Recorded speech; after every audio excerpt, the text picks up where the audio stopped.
was it holding? Well, those mostly plastic antennas with some of the wires and just few of the metal parts. Well, usually those localizer antennas look like that. And if you want to make them higher for one or other reason, you don't need really to build a concrete wall. You may put some sort of the metal towers.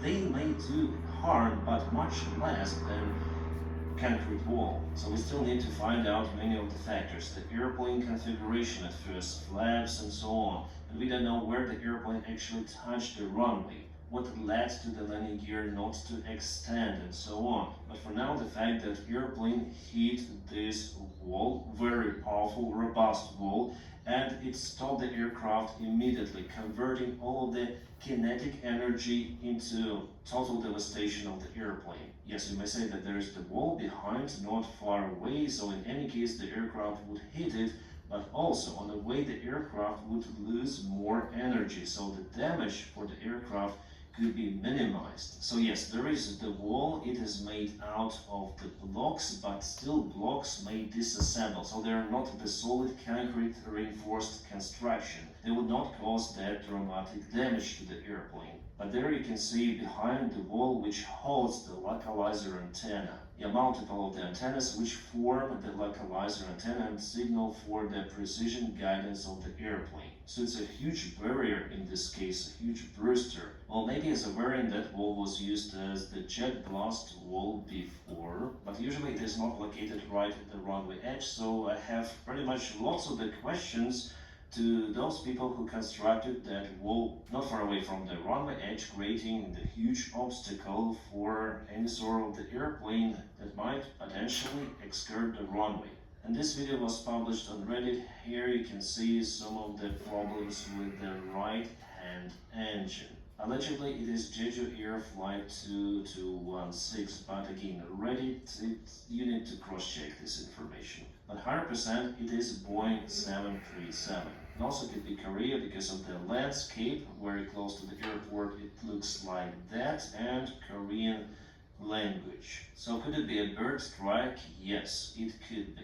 Could it be also the compressor stall? Yes. About the landing gear on Boeing 737, you can actually manually extend those. You have those levers for each landing gear, so basically you unlock the landing gear lock and it goes down with the help of its own weight. It requires some time to extend all of those, and for extension you put the landing gear lever in off position, you do the jump and then select the landing gear lever down. So this thing has a very long cable. Since the nose landing gear is kind of light one, it's been pushed by the aerodynamic forces, so by the yaw moment to the airplane, and in that case the excursion from the runway is possible. That's why they say like that. And for this particular reason, Boeing also doesn't recommend to use thrust reverses unless stopping distance is critical. Here, for sure, if the flaps are up, the distance is critical. However, again, we see the engine drivers on a single engine and no spoilers, no speed brakes up. Guys, here we are with hydraulic system of Boeing 737. It has three of the systems, System A, System B, and standby hydraulic system. Well, as you can see, even with standby system, we have the supplyment of the hydraulic fluid towards reverser number 1 and reverser number 2. Yes, they deploy with much lower speed, but still they deploy from the standby flaps or landing gear. And manual gear extension without hydraulics also didn't help. Here only investigation might tell us what was the reason for it. But as being a pilot of this aircraft, it's very strange. Here's the wreckage. The airplane stopped right before the fence of the airfield. Like some of the debris even went to the fence. And this video is confirmed to be legit, so it is exactly same airplane which suffered some issues with the engine. Some say it was the bird strike. It could be, yes, but only investigation to create extra obstacle. Why? Here, for example, you see that localizer antenna is on the ground level. And if you want to put it up, again, there are different variants. And here absolutely flat terrain for the aircraft to stop, to have it as the stopping distance. And that fence again wouldn't be that dramatic for the airplane. It's just my opinion, guys, before reaching initial report of the case. Alright, we have the report from the Aviation Herald, and I may already say that it is wrong. The aircraft didn't land on runway 01, it landed on runway 19er, we already know it. Also, it did not impact the concrete fence, it impacted the wall for the localizer antenna. And yes, the initial approach was for runway 01, but the landing was conducted on runway 19er, and still we don't know the trajectory of the airplane after it reached the 500 feet approach for runway 01. And if we go back to the flight radar 24, the approach speed here was 154 knots, which is only possible with flaps extended. It means that something went wrong with the airplane during the final approach phase if this track is definitely valid. So later on the airplane landed on the runway 19er. But we have the addition to repeat. As usual, this was guys for you.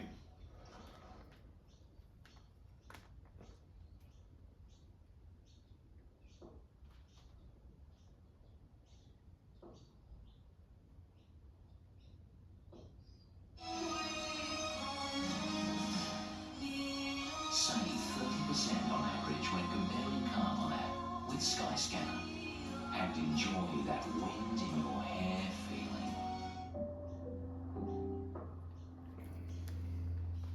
You'll get through this. And but then it gets even better over there, and look at all that. So really, really fun. This is kind of the northeastern tasking area of Nephi. And so we don't get up here as much, so it'll be a lot of fun to kind of explore this area. I'm planning on flying here over the next month and a half. Just kind of enjoy it. So golf cart's coming to get me. Glider's ready to launch. Gonna be flying dry today. And let's see what we can do. Let's see if we can have some fun. And if the battery lasts, maybe we get another full video. Thanks. Okay, now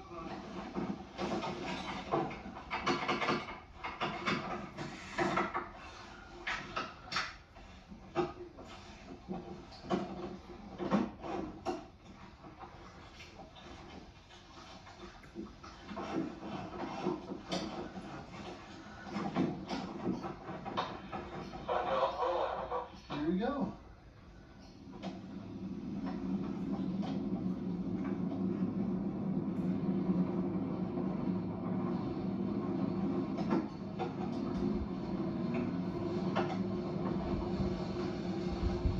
Boy, was that a sweet takeoff or what? What a great place. Yay, I'm flying out of Heber. Straight ahead. Straight ahead. Straight ahead.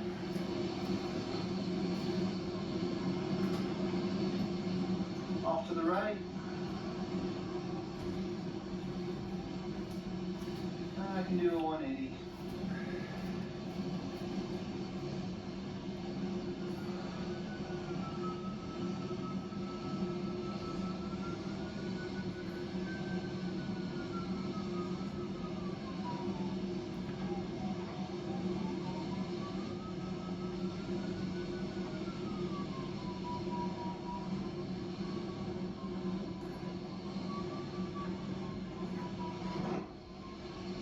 Gears up.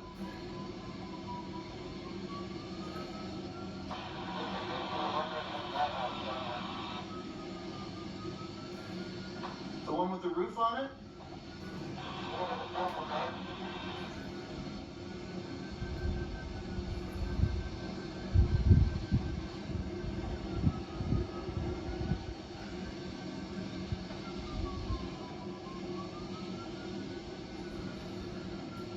I'm 1,000 feet.